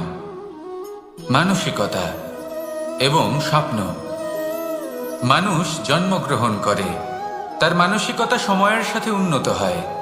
মানসিকতা অনুযায়ী সে স্বপ্ন দেখে, আর সেই স্বপ্ন সার্থক করতে সে পরিশ্রম করতে থাকে। কিন্তু খুব গুরুত্বপূর্ণ একটা কথা আছে যা আপনার মনে রাখা উচিত। আপনার এই মানসিকতা, আপনার এই স্বপ্ন, তা যেন আপনার নিয়ন্ত্রণে থাকে। আপনার বন্ধ মুঠোয় যেন এর লাগাম থাকে, আপনি যেন এর প্রভু হন। যদি তা হয় তবেই আপনি লাভবান হবেন। যদি এরা আপনাকে নিয়ন্ত্রণ করতে থাকে, যদি আপনার মুঠো খুলে যায়, না পথ আপনার নিয়ন্ত্রণে থাকবে, না মানসিকতা থাকবে, না স্বপ্ন নিয়ন্ত্রণে থাকবে। আর যদি তাই হয় তাহলে আপনি আপনার ভবিষ্যৎ নষ্ট করে ফেলবেন। তাই নিয়ন্ত্রণ করতে শিখুন নিজের বিচার বুদ্ধি, নিজের মানসিকতা, নিজের স্বপ্নকে। নিজের এই স্বপ্ন পূরণ করুন, আর আমার সাথে ভালোবেসে বলুন, রাধা রাধা।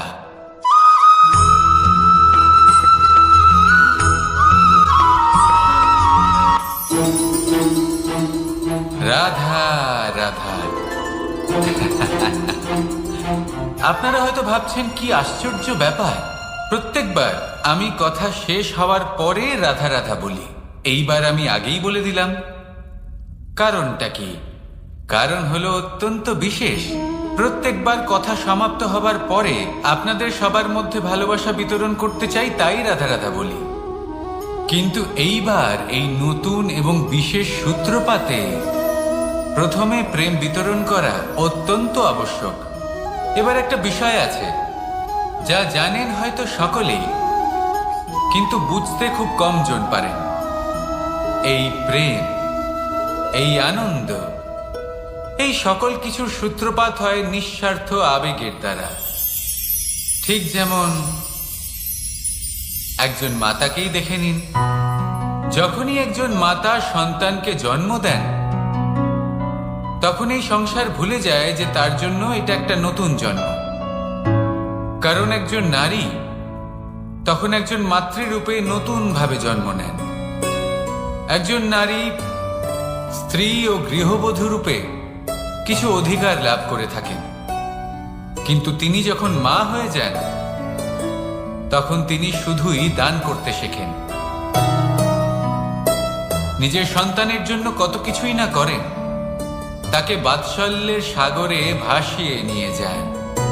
এই সংসারে রাজকুমার জন্ম নিতেই পারেন, তাকে রাম এবং লক্ষ্মণ কিন্তু মায়েরাই বানিয়ে তোলেন। একজন গোয়ালা জন্ম নেয়, তাকে দ্বারকাধীশ একজন মাই বানিয়ে তোলেন। পিতা হলেন সেই পর্বত যার একটা অংশ হলো তার সন্তান, কিন্তু মা হলেন সেই শিল্পী যিনি একটা পাথরকে খোদাই করে এমন এক মূর্তি গড়ে তোলেন যাকে সকলে পূজনীয় মনে করেন।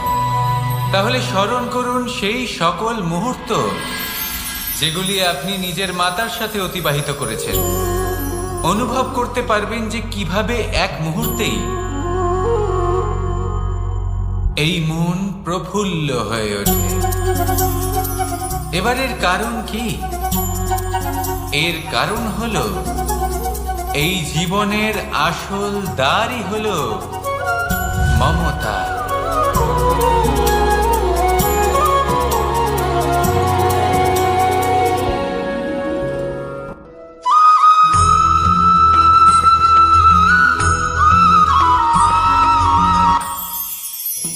আমি রাধাকে ভালোবাসি, আর এই কথাটা সমগ্র সংসার জানে। আর সময় অন্তরে লীলার দ্বারা, বিভিন্ন ঘটনা দ্বারা, কর্মের দ্বারা আমি নিজের এই ভালোবাসা রাধার সামনে প্রকাশ করি। এবার আপনি বলবেন, এসবের কি প্রয়োজন? রাধা কি এই কথা জানে না যে কৃষ্ণ তাকে কতটা ভালোবাসে? অবশ্যই জানে, কিন্তু এই যে ভালোবাসা, তা মনে রেখে দেওয়ার জন্য নয়, তা প্রকাশ করার জন্য। আর বারংবার এই ভালোবাসাকে প্রকাশ করা উচিত, উচিত সময় এবং উচিত সুযোগ দেখে। কিরকম? এবার যদি আপনি প্রেমীর সাথে কোনো উৎসবে থাকেন, তাহলে তার সাথে নৃত্য সঙ্গীত করুন। যদি ভিড়ের মাঝে থাকেন, তখন প্রেমীকে সম্মান করুন, একান্তে প্রসাধন করুন। দুঃখের সময় তার হাত ধরে থাকুন, সুখের সময় আলিঙ্গন করে রাখুন। এই প্রেম যত প্রকাশ করবেন, ততই এই প্রেমের বৃদ্ধি হবে। এই প্রেম আরো বেশি গভীর হবে, অটুট হবে। তাই এই প্রেমকে মনে নয়, আপনার জীবনে স্থান দিন। মন খুলে প্রকাশ করুন, আর আমার সাথে ভালোবেসে বলুন, রাধা রাধা।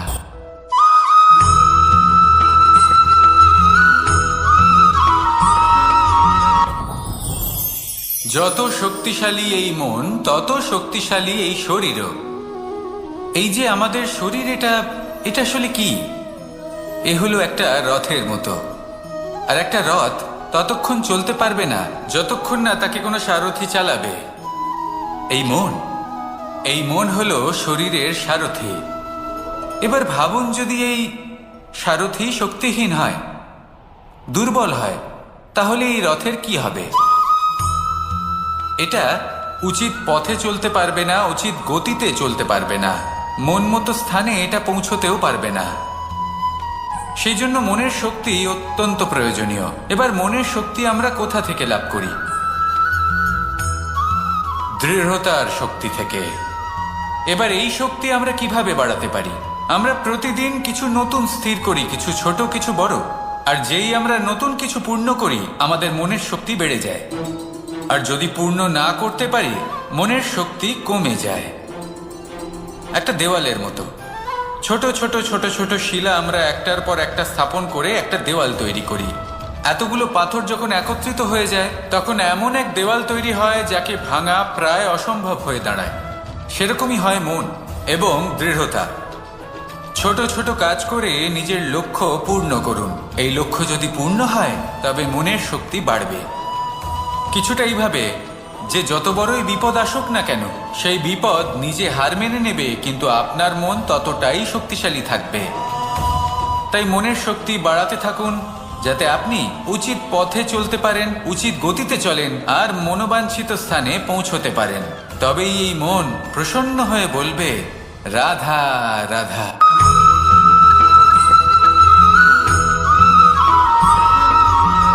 কিছু মানুষ বলেন যে নিরন্তর কাজ করলে, পুরুষার্থ পালন করলে এই জীবন বদলে ফেলা সম্ভব। আজ আমি আপনাকে বোঝাবো যে এক মুহূর্ত, সময় আর সিদ্ধান্ত কতটা গুরুত্বপূর্ণ হয়। এক মুহূর্তই যথেষ্ট। একটা মুহূর্ত এত শক্তিশালী হতে পারে যে তা আপনার সমগ্র জীবন পাল্টে দিতে পারে। এমন এক সময় ছিল শ্রীরামের কাছে, যখন ওনাকে সিদ্ধান্ত নিতে হয় যে উনি নিজের পিতার আদেশ পালন করতে বনবাসে যাবেন নাকি যাবেন না। উনি সেই আদেশ পালন করেছিলেন।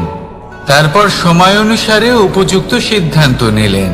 আর আজ সকলের মনে বসবাস করেন শ্রীরাম।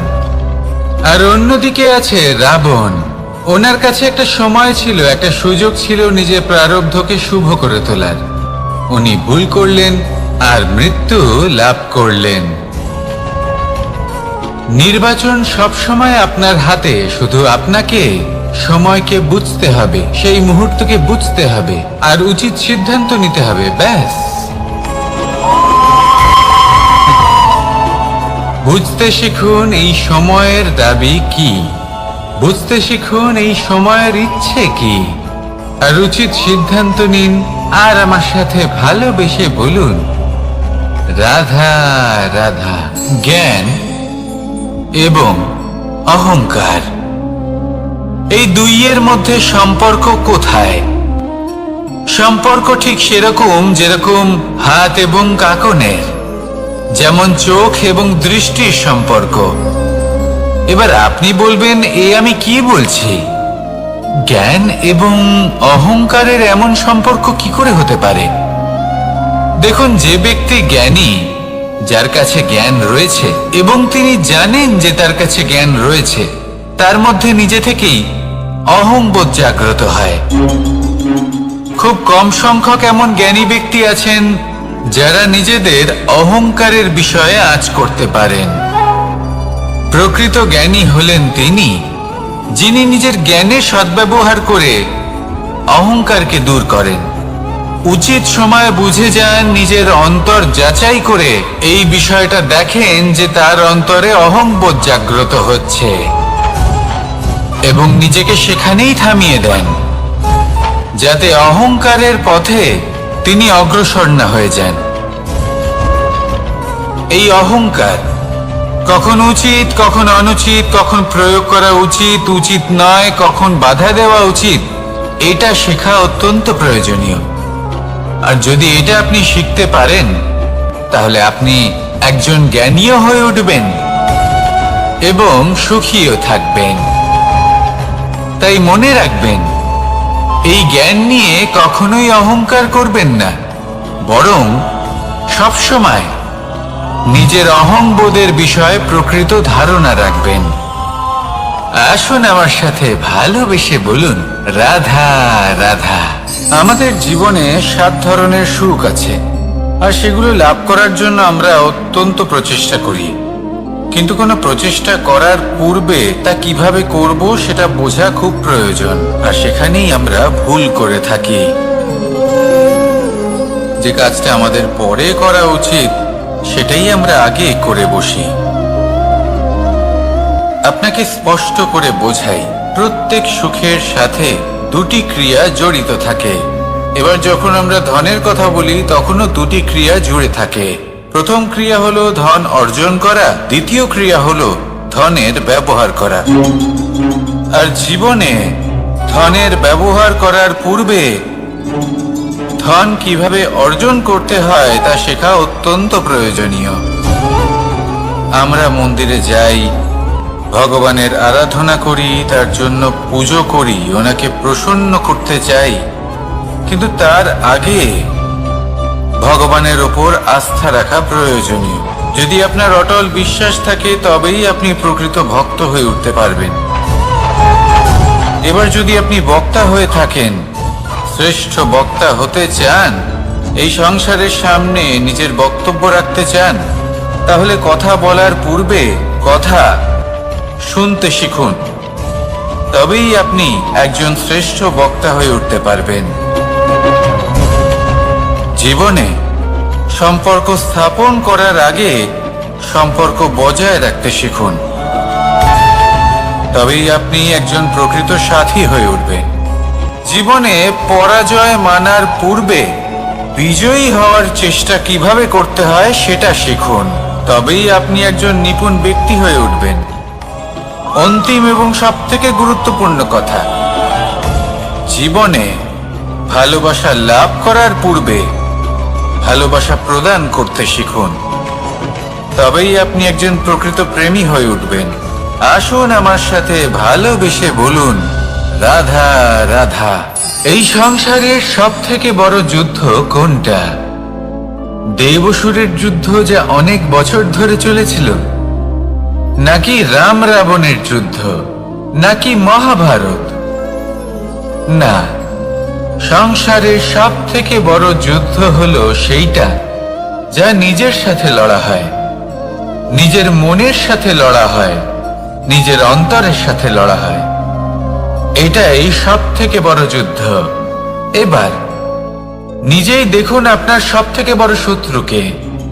আপনার স্বার্থ, আপনার কামনাগুলি, আপনার অহংকারগুলি, যা আপনাকেই নষ্ট করে দেয়।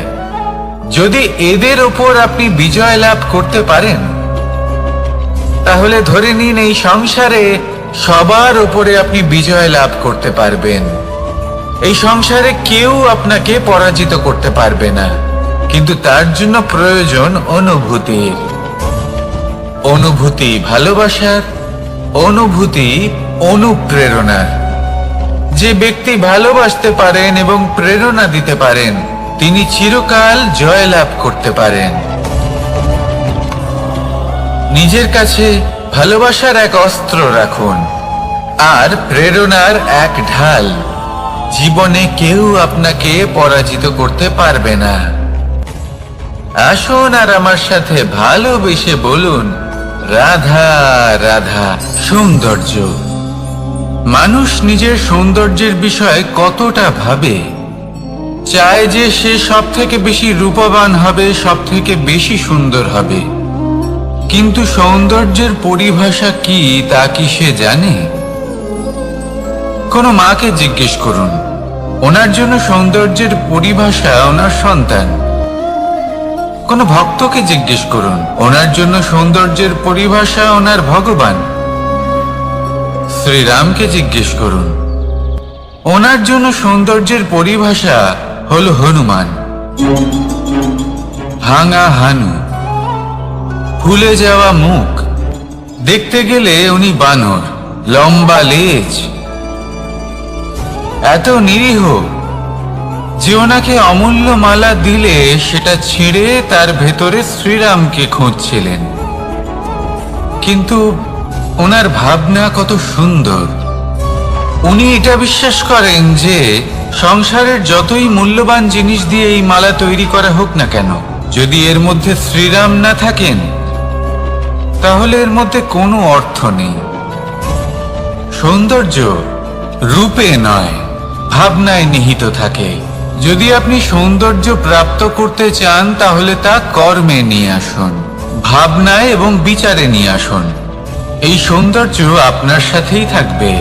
যদি আপনি সৌন্দর্যকে রূপের মধ্যে খোঁজেন, তাহলে কিছুক্ষণের জন্য পাবেন। সেই সৌন্দর্য সময়ের সাথে হারিয়ে যাবে। সৌন্দর্য যদি পেতে চান, খুঁজতেই চান, তাহলে হৃদয় খুঁজুন, কর্মে খুঁজুন। মন প্রসন্ন হয়ে বলবে, রাধা রাধা।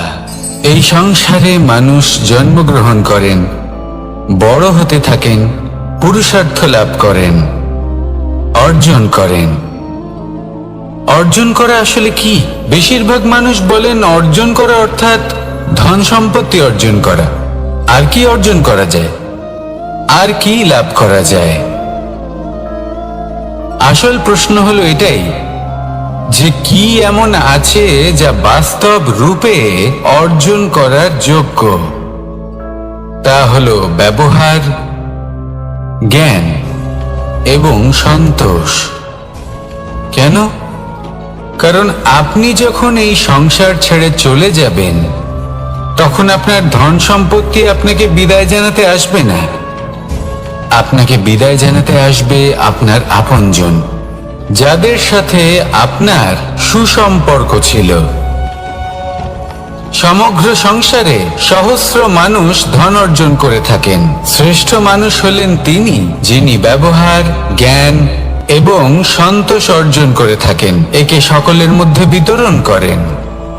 তাই এটাই করুন আর আমার সাথে ভালোবেসে বলুন, রাধা রাধা। সেই কখন থেকে এই পুস্তকটিকে দেখছি, কিন্তু এর থেকে আমি কোনো জ্ঞান লাভ করতেই পারছি না। এবার আপনি বলবেন যে আজ কেমন বিচিত্র কথা বলছি আমি। যদি এই পুস্তক থেকে আমাকে জ্ঞান লাভ করতে হয়, তাহলে শুধুই তাকিয়ে থাকলে হবে না। আমাকে এই পুস্তককে খুলতে হবে, পড়তে হবে, তাকে বুঝতে হবে, তবেই তো জ্ঞান প্রাপ্তি হবে। বড়ই সহজ একটা ব্যাপার, কিন্তু একে যাপন করা অত্যন্ত কঠিন। তাই না? আপনি নিজেকেই দেখে নিন। আপনার কাছে অনেক জ্ঞান রয়েছে। সহজ থেকে সহজতর জ্ঞানের কথা যদি বলি, আপনি এটুকু তো জানেন যে সত্যি কথা বলা ভালো কাজ, দান করা হলো পুণ্যের কাজ। আপনি জানেন যে পরিশ্রম করলে সাফল্য আসবে। এই জ্ঞান তো আমাদের কাছে রয়েছে, এমন অনেক জ্ঞান আমাদের কাছে রয়েছে, কিন্তু আলস্যের কারণে, অবহেলা করে আমরা শুধু এই জ্ঞান প্রয়োগ করতে পারি না, এই জ্ঞান যাপন করতে পারি না, একে আচরণে প্রয়োগ করতে পারি না, সেই জন্য দুঃখী হয়ে যাই। তাই আপনার কাছে যা যা জ্ঞান আছে, যা যা জ্ঞান আপনি লাভ করেছেন, সেই জ্ঞান যাপন করা শুরু করুন, জীবনে প্রয়োগ করতে শুরু করুন। এই মন প্রত্যেকটি মুহূর্তে প্রসন্ন থাকবে, আর লক্ষ্য প্রাপ্ত করে এই মন বলবে, রাধা রাধা। একটা জলের ফোঁটাকে ফোঁটা নামে সম্বোধন করা হয়। অনেক ফোঁটা একত্রিত হলে সাগরের রূপ ধারণ করে। শুধু একটা পাতাকে পাতা বলা হয়, অন্য অনেক পাতার সাথে একত্রিত হলে তা গ্রন্থের রূপ ধারণ করে। একটা মাত্র সুতো অন্য সুতোর সাথে মিলিত হলে বস্ত্রের রূপ ধারণ করে। অনেক সংখ্যক ইট একত্রিত হলে মহলের রূপ ধারণ করে। সৈন্যরা একত্রিত হলে সৈন্যদল তৈরি হতে পারে। এটা হলো শক্তি সংগঠনের, এটাই হলো শক্তি একতার। তা সে বনস্পতি হোক বা কোনো ব্যক্তিই হোক, কোনো মনোভাবই হোক, যদি একা থাকে তাহলে দুর্বল হয়ে পড়বে। যদি সংগঠিত থাকে তাহলে শক্তিও বাড়বে, আর আপনাকে সামনে এগিয়েও নিয়ে যাবে। তাই এই একতায় বিশ্বাস রাখুন, আর আমার সাথে ভালোবেসে বলুন, রাধা রাধা। এমন কিছু রয়েছে মানুষের মনে, তাদের জীবনে এমন এক আবেগ যা সর্বজন বিদিত, যা সবাই জানেন যে উপস্থিত আছে। সেটাকে আমরা সমস্যা বলে থাকি। এমনিতে আমরা সকলেই জানি যে এমন কোনো গৃহ নেই যেখানে মৃত্যুর ছায়া পড়েনি, এমন কোনো বৃক্ষ নেই যার দ্বারা ওষুধ তৈরি সম্ভব নয়, এমন কোনো অন্ন নেই যা সময়ের সাথে বিষ বা অমৃতে পরিণত হতে পারে। এবার এই সমস্যাগুলি কোনো ব্যক্তির জন্য সমস্যা হতে পারে, কিন্তু নিজে থেকে এরা কোনো সমস্যাই নয়। এরা আসে আমাদের সাহায্য করতে, আমাদের কিছু শেখাতে। আপনি নিজেই দেখুন, পর্বতের শিখর থেকে কোনো এক পাখি পড়ে গিয়ে নিজের প্রাণ ত্যাগ করলো। সেটা কখন সম্ভব? যখন সেই পাখি ওড়ার চেষ্টাই করে না। তখন যখন কোনো ব্যক্তি জলে পড়ে যান এবং ডুবে গিয়ে নিজের প্রাণ হারান, এর সম্ভাবনা কখন বেশি থাকে? যখন সেই ব্যক্তি সাঁতার কাটার চেষ্টাই করেন না। তখন এই সমস্যা প্রত্যেকের জীবনে থাকবেই, কিন্তু এটা মনে রাখা প্রয়োজনীয় যে কোনো সমস্যা পরিস্থিতির কারণে সমস্যা হয়ে ওঠে না।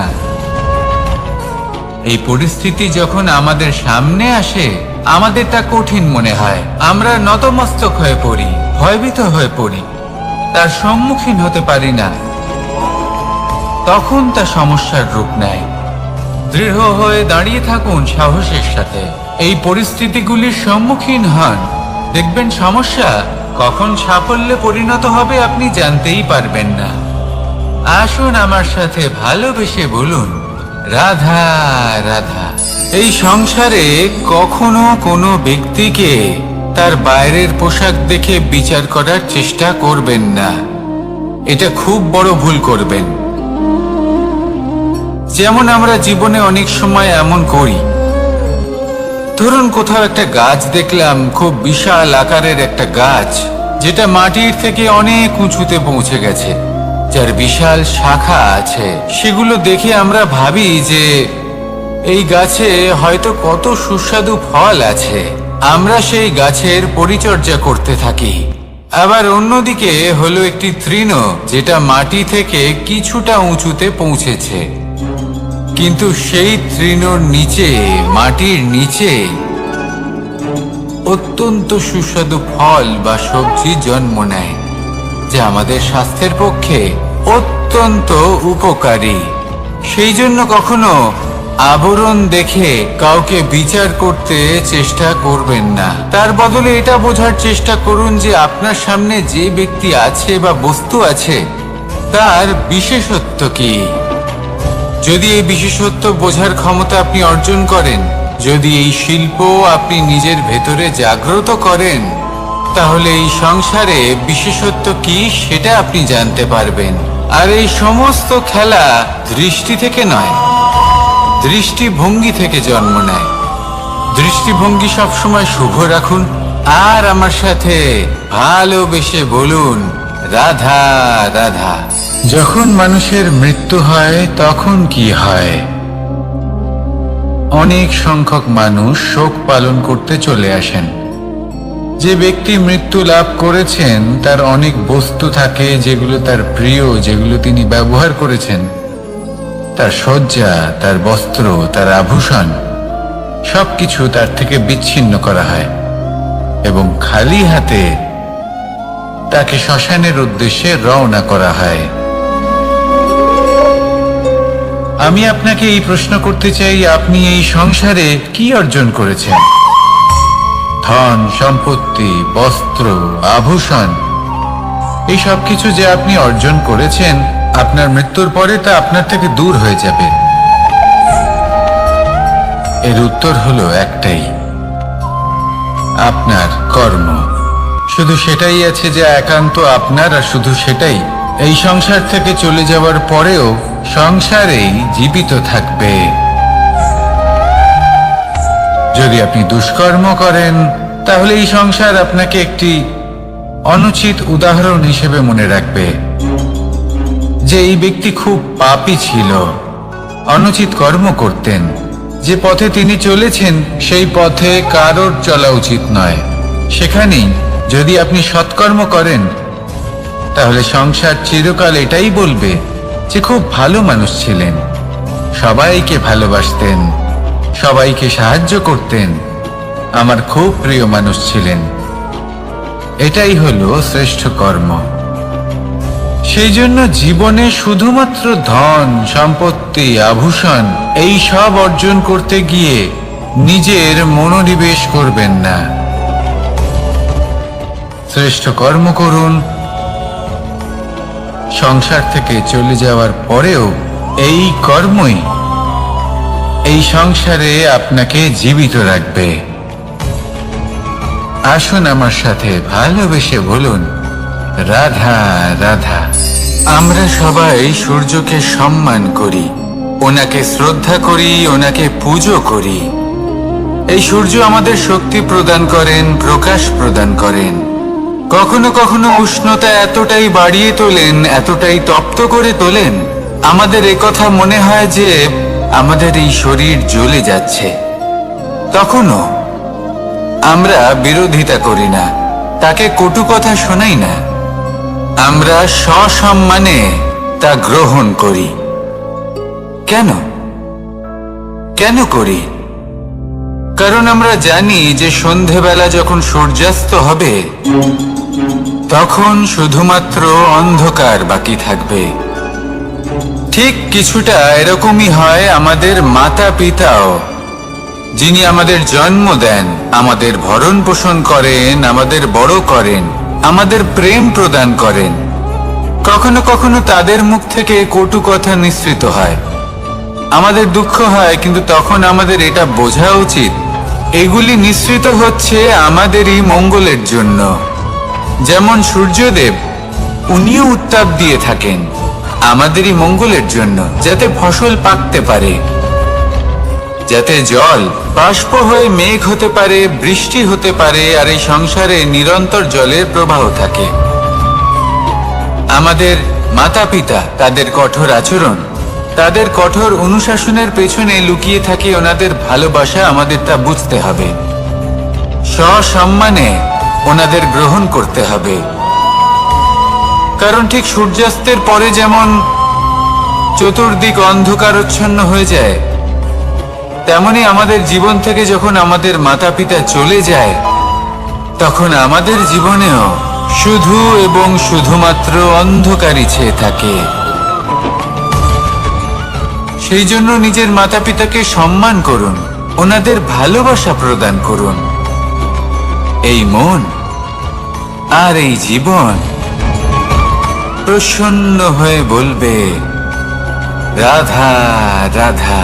কিছু মানুষ বলেন যে নিরন্তর কাজ করলে, পুরুষার্থ পালন করলে এই জীবন বদলে ফেলা সম্ভব। আজ আমি আপনাকে বোঝাবো যে এক মুহূর্ত, সময় আর সিদ্ধান্ত কতটা গুরুত্বপূর্ণ হয়। এক মুহূর্তই যথেষ্ট। একটা মুহূর্ত এত শক্তিশালী হতে পারে যে তা আপনার সমগ্র জীবন পাল্টে দিতে পারে। এমন এক সময় ছিল শ্রীরামের কাছে, যখন ওনাকে সিদ্ধান্ত নিতে হয় যে উনি নিজের পিতার আদেশ পালন করতে বনবাসে যাবেন নাকি যাবেন না। উনি সেই আদেশ পালন করেছিলেন, তারপর সময় অনুসারে উপযুক্ত সিদ্ধান্ত নিলেন। আর আজ সকলের মনে বসবাস করেন শ্রীরাম। আর অন্যদিকে আছে রাবণ। ওনার কাছে একটা সময় ছিল, একটা সুযোগ ছিল নিজের প্রারব্ধকে শুভ করে তোলার। উনি ভুল করলেন আর মৃত্যু লাভ করলেন। নির্বাচন সবসময় আপনার হাতে, শুধু আপনাকে সময়কে বুঝতে হবে, সেই মুহূর্তকে বুঝতে হবে আর উচিত সিদ্ধান্ত নিতে হবে, ব্যাস। বুঝতে শিখুন এই সময়ের দাবি কি, বুঝতে শিখুন এই সময়ের ইচ্ছে কি, আর উচিত সিদ্ধান্ত নিন। আর আমার সাথে ভালোবেসে বলুন, রাধা রাধা। জ্ঞান এবং অহংকার, এই দুইয়ের মধ্যে সম্পর্ক কোথায়? সম্পর্ক ঠিক সেরকম যেরকম হাত এবং কাঁকনের, যেমন চোখ এবং দৃষ্টির সম্পর্ক। এবার আপনি বলবেন, এ আমি কি বলছি? জ্ঞান এবং অহংকারের এমন সম্পর্ক কি করে হতে পারে? দেখুন, যে ব্যক্তি জ্ঞানী, যার কাছে জ্ঞান রয়েছে এবং তিনি জানেন যে তার কাছে জ্ঞান রয়েছে, তার মধ্যে নিজে থেকেই অহংবোধ জাগ্রত হয়। খুব কম সংখ্যক এমন জ্ঞানী ব্যক্তি আছেন যারা নিজেদের অহংকারের বিষয়ে আঁচ করতে পারেন। প্রকৃত জ্ঞানী হলেন তিনি, যিনি নিজের জ্ঞানের সদ্ব্যবহার করে অহংকারকে দূর করেন। উচিত সময়ে বুঝে যান, নিজের অন্তর যাচাই করে এই বিষয়টা দেখেন যে তার অন্তরে অহংবোধ জাগ্রত হচ্ছে এবং নিজেকে সেখানেই থামিয়ে দেন, যাতে অহংকারের পথে তিনি অগ্রসর না হয়ে যান। এই অহংকার কখন উচিত, কখন অনুচিত, কখন প্রয়োগ করা উচিত, উচিত নয়, কখন বাধা দেওয়া উচিত, এটা শেখা অত্যন্ত প্রয়োজনীয়। আর যদি এটা আপনি শিখতে পারেন, তাহলে আপনি একজন জ্ঞানীও হয়ে উঠবেন এবং সুখীও থাকবেন। তাই মনে রাখবেন, এই জ্ঞান নিয়ে কখনোই অহংকার করবেন না, বরং সবসময় নিজের অহংবোধের বিষয়ে প্রকৃত ধারণা রাখবেন। আসুন আমার সাথে ভালোবেসে বলুন, রাধা রাধা। আমাদের জীবনে 7 ধরনের সুখ আছে, আর সেগুলো লাভ করার জন্য আমরা অত্যন্ত প্রচেষ্টা করি। কিন্তু কোনো প্রচেষ্টা করার পূর্বে তা কিভাবে করব সেটা বোঝা খুব প্রয়োজন, আর সেখানেই আমরা ভুল করে থাকি। যে কাজটা আমাদের পরে করা উচিত, সেটাই আমরা আগে করে বসি। আপনাকে স্পষ্ট করে বোঝাই, প্রত্যেক সুখের সাথে 2টি ক্রিয়া জড়িত থাকে। এবার যখন আমরা ধনের কথা বলি, তখনও 2টি ক্রিয়া জুড়ে থাকে। প্রথম ক্রিয়া হলো ধন অর্জন করা, দ্বিতীয় ক্রিয়া হলো ধনের ব্যবহার করা। আর জীবনে ধনের ব্যবহার করার পূর্বে ধন কিভাবে অর্জন করতে হয় তা শেখা অত্যন্ত প্রয়োজনীয়। আমরা মন্দিরে যাই, ভগবানের আরাধনা করি, তার জন্য পুজো করি, ওনাকে প্রসন্ন করতে চাই। কিন্তু তার আগে ভগবানের ওপর আস্থা রাখা প্রয়োজনীয়। যদি আপনার অটল বিশ্বাস থাকে তবেই আপনি প্রকৃত ভক্ত হয়ে উঠতে পারবেন। এবার যদি আপনি বক্তা হয়ে থাকেন, শ্রেষ্ঠ বক্তা হতে চান, এই সংসারের সামনে নিজের বক্তব্য রাখতে চান, তাহলে কথা বলার পূর্বে কথা শুনতে শিখুন। তবেই আপনি একজন শ্রেষ্ঠ বক্তা হয়ে উঠতে পারবেন। জীবনে সম্পর্ক স্থাপন করার আগে সম্পর্ক বজায় রাখতে শিখুন। তবেই আপনি একজন প্রকৃত সাথী হয়ে উঠবেন। জীবনে পরাজয় মানার পূর্বে বিজয়ী হওয়ার চেষ্টা কিভাবে করতে হয় সেটা শিখুন। তবেই আপনি একজন নিপুণ ব্যক্তি হয়ে উঠবেন। অন্তিম এবং সবথেকে গুরুত্বপূর্ণ কথা, জীবনে ভালোবাসা লাভ করার পূর্বে ভালোবাসা প্রদান করতে শিখুন। তবেই আপনি একজন প্রকৃত প্রেমী হয়ে উঠবেন। আসুন আমার সাথে ভালোবেসে বলুন, রাধা রাধা।